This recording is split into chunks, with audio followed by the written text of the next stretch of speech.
Allora, siamo sempre con Patrizio Bertin, Presidente Confcommercio. Prospettive per il famoso tetto al prezzo del gas, come la vede? Ci sono, perché voi tra anche le richieste che farete, no? Io spero che questo venga fatto urgentemente, più in fretta possibile.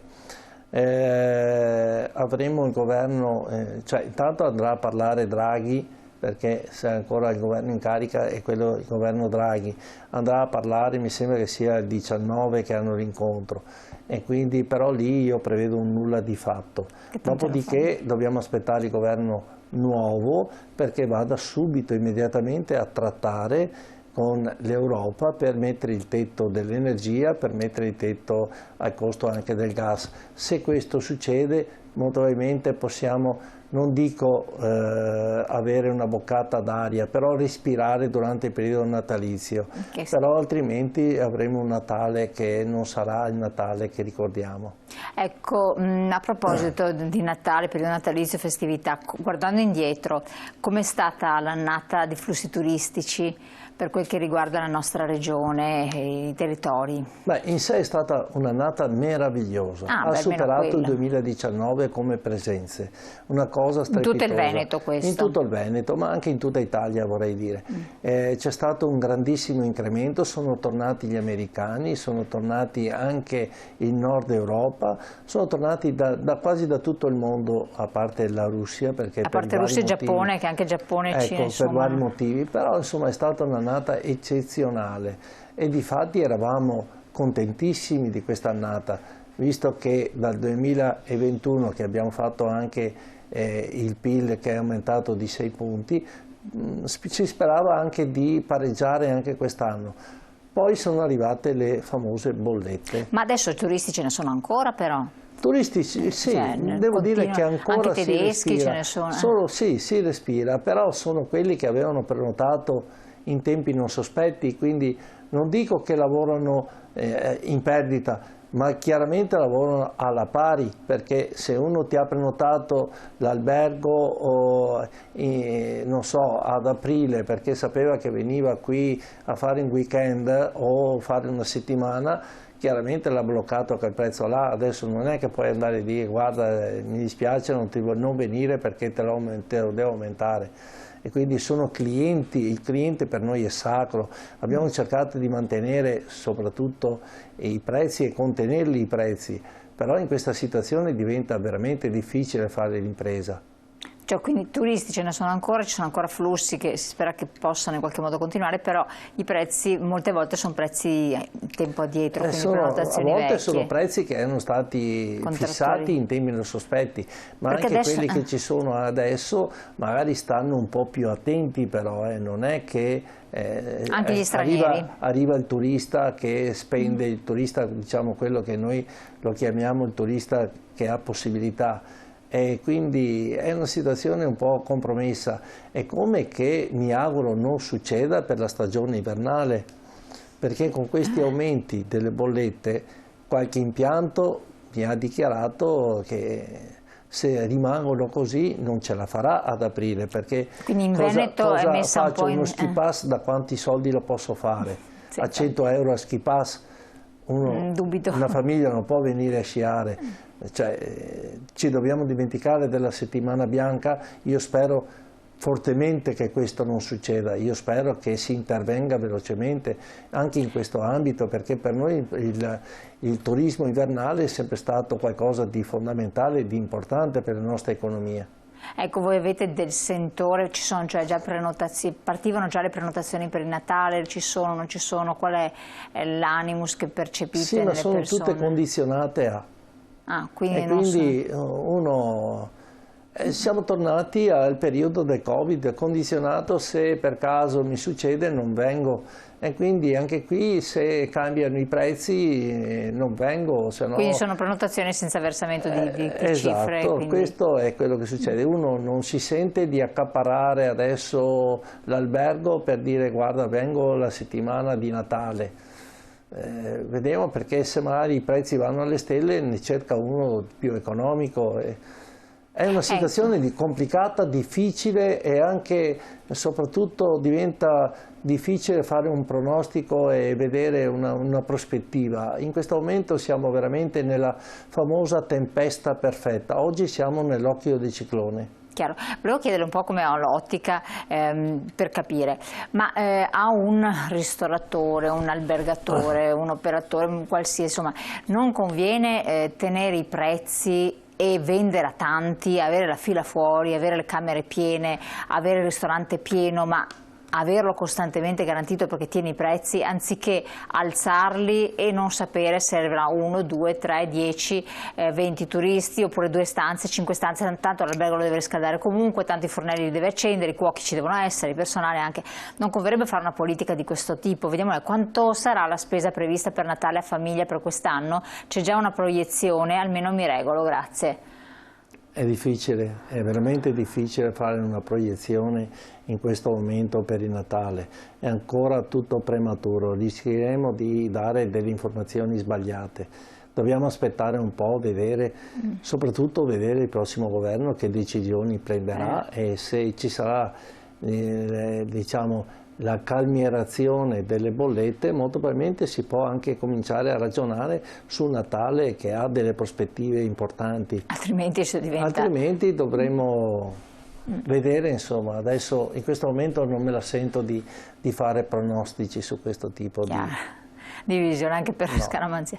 Dicevo l'altra ottica, cioè tenere quindi marginalità ridotta però costante, garantita, come dire avere lo stipendio fisso, no? Perché tanto comunque quelle persone vengono, la pizza tengo un ristoratore, un albergatore ragiona sempre con le sue percentuali e lui ha un costo economico che assolutamente non può andare sotto, perché vorrebbe dire lavorare in perdita. Oggi lavorare in perdita non si può, quindi lui deve calcolare appunto dalla sua percentuale e fa i costi su quello. Quindi è già, diciamo, a regime questo tipo di calcolo che fa. Non è che dice tanto riempio il locale, posso regalare. Non si può. Ci sono dei costi, dei conti economici fatti in percentuale alla sua occupazione, sia il ristorante che anche negli alberghi. Quindi è un ragionamento fatto con molta prudenza, con molta attenzione, sapendo quali sono i momenti che stiamo attraversando. Io con gli albergatori, ma con anche Confturismo, faccio incontri settimanali per avere l'indice anche da loro, perché dopo tutto si ripercuote, perché noi dobbiamo avere questo diciamo, segnale di ancora il turismo come si muove, e quindi per noi è fondamentale sapere e avere i dati certi che il turismo ancora funziona, e quindi il turismo è poi quello che si riversa in tutte le attività. Certo, beh, dopo ovvio, ma quindi il turismo si muove, insomma, sostanzialmente, ancora adesso. Oggi, i dati di Padova sono dati significativi, di Verona altrettanto, di Venezia altrettanto, tutte le città del Veneto hanno avuto dati fondamentali in crescita, e quindi questo ci dà la speranza, insomma, che la gente ha ancora voglia di vivere, di muoversi e soprattutto di gratificarsi anche in momenti così difficili, dopo 2 anni e mezzo di pandemia, che ancora non siamo completamente usciti da questa. Okay, non si può tenere una famiglia, ragazzi, gente che lavora 360 giorni all'anno, tenerli chiusi in casa, non si può pensare. Ma infatti dicevo, chiusi in casa costa anche di più, bisogna scaldare la casa, accendere la luce, per cui meglio fuori in giro. Adesso sì. È che non, se vai fuori in giro non puoi spendere, però almeno stai fuori casa e risparmi da quel punto di vista. Tant'è vero che alcuni ci dicono anche di comprare il generatore, dopo le abbiamo fatte tutte. Dicono di comprare il generatore, ha ragione. Comunque ha ragione Elena sulla ristorazione, pagare mediamente 40 euro per un pranzo mi sembra una esagerazione. Siamo in 4 in casa, fate voi il calcolo, praticamente il 10% del mio stipendio per una cena, assurdo, sto a casa. Capisco bene questa signora, perché capisco che fare il calcolo di quando si esce a cena una famiglia in 4 è un costo importante.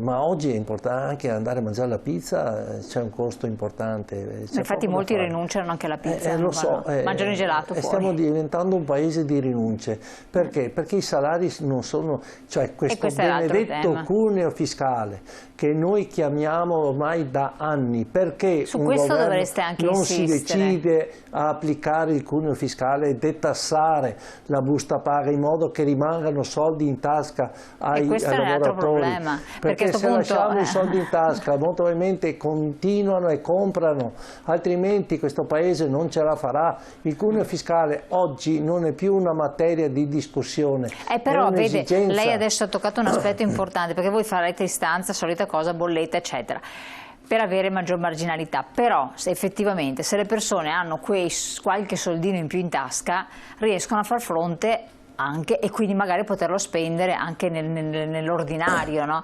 E quindi dovrebbe essere uno dei punti vostri anche all'ordine del giorno, quindi anche degli imprenditori stessi, perché a me viene da ridere, ma è inutile che abbiamo l'imprenditore che si lamenta, che dice ho bisogno di aver soldi, ma se tu vendi lavatrici, ma io non posso comprare la tua lavatrice, non la compro, punto, non posso comprare il maglione che viene fatto dall'azienda tal dei tali, non lo posso prendere. E quindi è un gatto che si morde la coda, cioè se il lavoratore, come dice lei, non si lavora sul cuneo fiscale oppure sulle aliquote della tassazione, perché adesso abbiamo tantissime partite IVA, si parla di 60% in tasse, le persone oneste ce ne sono tante, è un gatto che si morde la coda. Quando parliamo di famiglie. Infatti, ecco, quindi quando parliamo di famiglia parliamo anche del costo della famiglia, ma se pensiamo una piccolissima cosa, che se pensiamo al pellet, perché deve pagare il 22% di IVA il pellet, che è un motivo per cui una famiglia si scalda?